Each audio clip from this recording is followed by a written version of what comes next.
historic El Paso Club, Trevor often plays the role of a historian and ambassador to friends and clients and prospects whom he invited to dine or drink there with him. Today, you are all his guests on a tour of the history and even a sneak peek into the members only area of the historic El Paso Club. Let's welcome Trevor.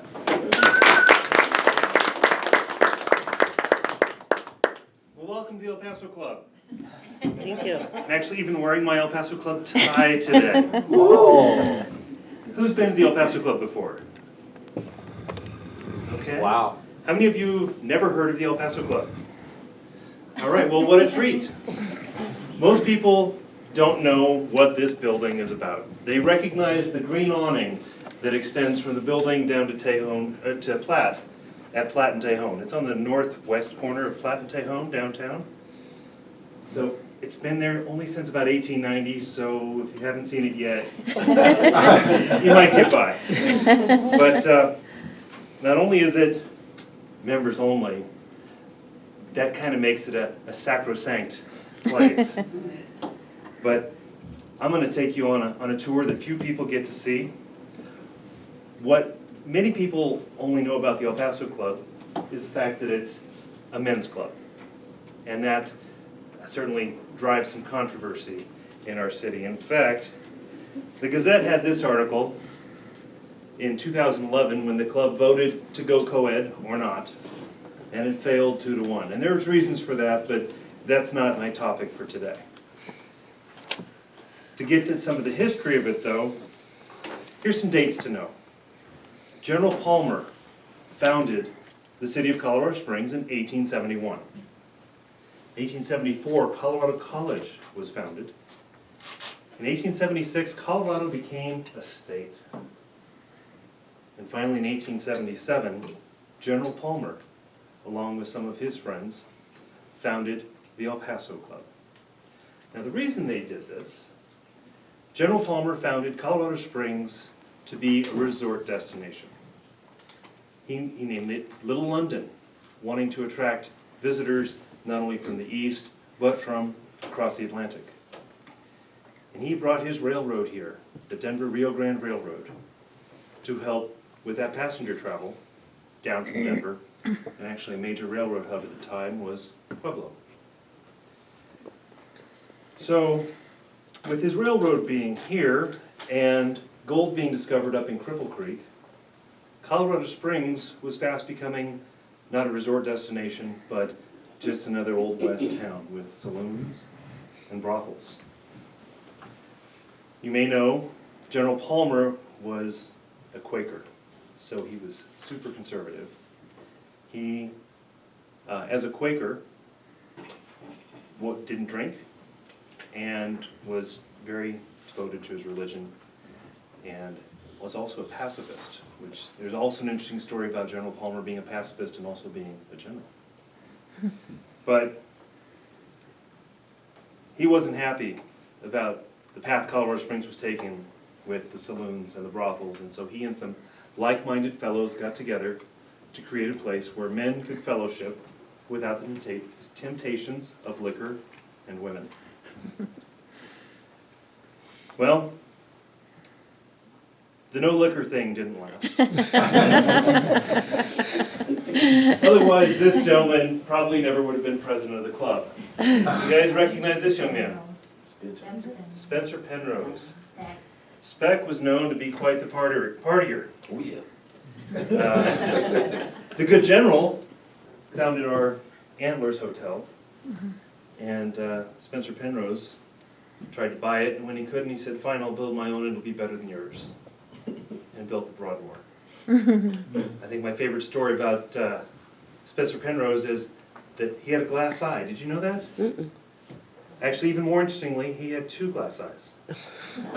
The other was a spare that was bloodshot, so that he could match his good eye after that rough evening.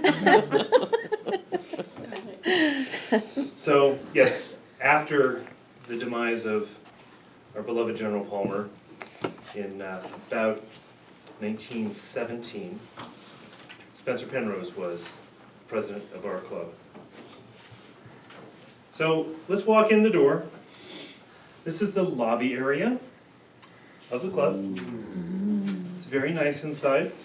You'll notice the hand-done wood. That's, I think, part of what makes the El Paso Club really pretty special. The artistry that is involved in that we just don't have today. This is the East Room, or the library. Good place to throw a little cocktail party. Off to our left here is the bar. And you'll see the fireplace behind me, where the tiles around that are actually Van Briggle tiles. And the fun thing about the dining room is that it was added on to the house that became the club in 1890. Not to accommodate a dining room, but this long, narrow extension of the El Paso Club was built on to accommodate 3 bowling lanes. Anybody in 1900 who was anybody had bowling lanes. Imagine having to set the pins up and return the ball each time. It was not automated. Now, let's go upstairs to one of the members-only sections of the club. So, General Palmer created this venue for men to fellowship without the temptations of liquor and women. What did men do 140 years ago to fellowship? Smoke cigars? Cards. Certainly did. They played cards, they shot pool, they smoked cigars. So this is the billiard room upstairs at the club. And then, because there's not time to take you to the 3rd floor, I'm going to take you into the even more sacrosanct men's grill. This room is hidden off the lobby behind a bookshelf.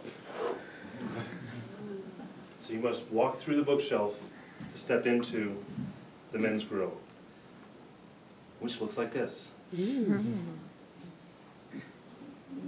It's a beautiful old building. You might notice the bell that's behind the bar. There was also a bell upstairs in the billiards room, but basically if you ring the bell it means you bought the house around. And there's even a quote that says, "He who rings the bell in jest buys a drink for all the rest." As I wrap up my time here, I'll let you know some of the other special visitors who have been to our club.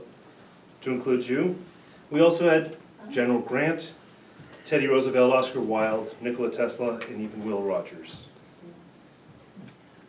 I'll leave you with, in 1924, KKK was getting a foothold in Colorado, and the members of the El Paso Club banded together and threatened to expose their membership, who had actually taken over control of the state assembly. And they threatened to expose them and basically ran them out of town and out of the state. And also, as we started to try and attract the Air Force and the Army to Colorado Springs, those meetings took place at our dear El Paso Club. So as we leave, here's the view of the building. I'm so glad you came. Look forward to having you come again.